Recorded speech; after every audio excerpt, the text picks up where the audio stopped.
Hello everyone, this is Decrepit, and here is something I made in Minecraft that I thought was pretty interesting. So basically you can see all of these stairs embedded in the ground along here. Now what's going to happen when I flip this switch is they are going to form a staircase up to that platform. So let's get started, shall we?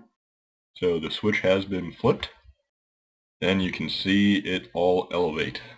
It's beautiful, isn't it? So I'll let this go for a few tiers, and then I'll go into explaining how all of this works if you're in the least bit interested in it. Okay, so essentially what happens is each one of these is on its own level because I exploited how the pistons, this is all done with pistons by the way, I exploited how they can only lift so many blocks. And so that's how many blocks down I dug for each level of this, or inversed that. So yeah, basically the highest tier you see is on the surface. Like that's where that cobblestone factory is, it's on the surface. This cobblestone factory for that one down there is way below the surface. It's way down there.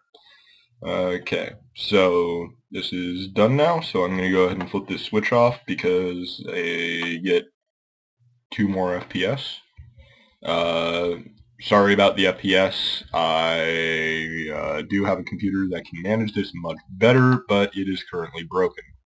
So I'm working off my laptop right now.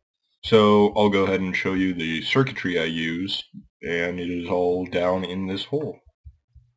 So this wire just leads from the switch. I put an inverter in right here because I wanted it to work so that when I flip the switch down, the stairs would raise. So I just put an inverter in because I can. So down here is my main circuit room. It's essentially just a clock. For those of you who don't know what a clock is, it's basically a cycling redstone circle. So I have 2 outputs on it, one here and one back here. Excuse me. This one right here runs to this side of the mechanism. Something important about this mechanism is it actually does have 2 layers of pistons. You can see them right there.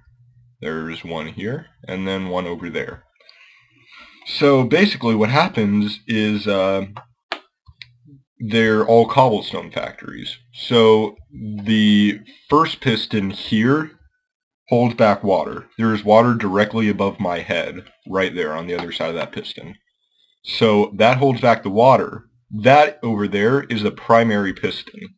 That one is what pushes the entire stack up and allows the stairs to climb. That one has lava close to it. It's right there. That block has lava directly above it. So what happens in this mechanism is with the redstone torches, they all the rows, there's the 2 separate rows. Those 2 rows operate separately because they have 2 separate outputs here, and there's additional delays along those.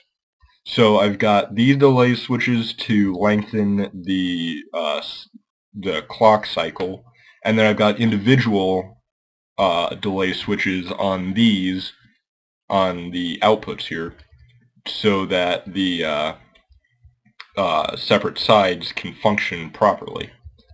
So what will actually happen is, sorry, I'm just going down here to show you the delay switches down there. And then the other side is pretty much identical. But what will happen when this is active is the primary row, which is this row right here, this will go down, and it'll allow lava to flow on top of it. And anyone who's worked with water and lava knows that water expands much faster than lava. So I had to give the lava more time in order to get onto that piston. Otherwise, you know, not good stuff would happen. It would make obsidian, and then I'd have an obsidian factory, which I don't want to do. So basically, that's what that is.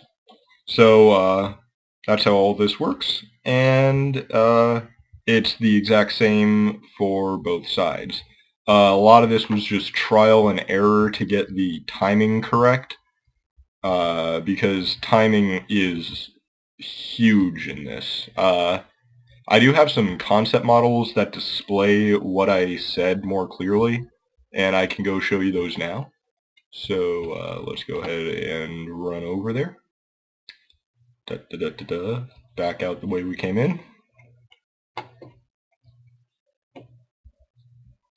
So now that this is built, we can go ahead and climb it, and you can see my concept models from here.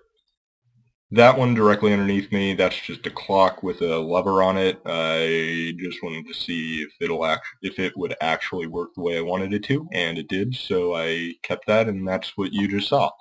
Over here is a mini version of, excuse me, it's a mini version of what you just saw. It's got one output on it instead of two, so the timing is a bit different, and you'll see that when I show you this over here. You can really clearly see the, sorry about that, again, low FPS, makes it hard to move around, but you'll be able to see the multiple pistons and how they function. So I'm going to go ahead and start up the clock. And the clock is started. Okay, so going over here. Try not to fall off. Okay, so you can see there, that goes down for this piston right in front of me goes down for just long enough for lava to flow on top of it, and then the second piston will drop and have a flow of water come out. So you can see how all that works. Now, I will tell you right now, the timing on this is much better than it is on my full design. I'm still kind of tweaking around with it and just seeing how it works, or not how it works, but, you know, seeing if I can make it work better, because the timing is very difficult to get completely correct. But yeah, you can see right here, that piston goes down. The lava has just barely enough time. And when I say just barely, you can see, you didn't even see the lava go onto it. It just happens. So this design, this timing is absolutely perfect there. So I'm trying to implement that into my main design. But for now, that's how that is. And then that just lifts it up. And so that's how all that works. One important part of my design that I didn't mention yet, this block right in front of me, and you can see how those go all the way down. Those are incredibly important, because without those, you end up with just a line of water going down your pistons. You never have the water come out there. So, yeah, if you're at all interested in recreating this, that's how that's done. And, yeah, so that's how I made my elevating staircase in Minecraft. So, thanks for watching, and see you around.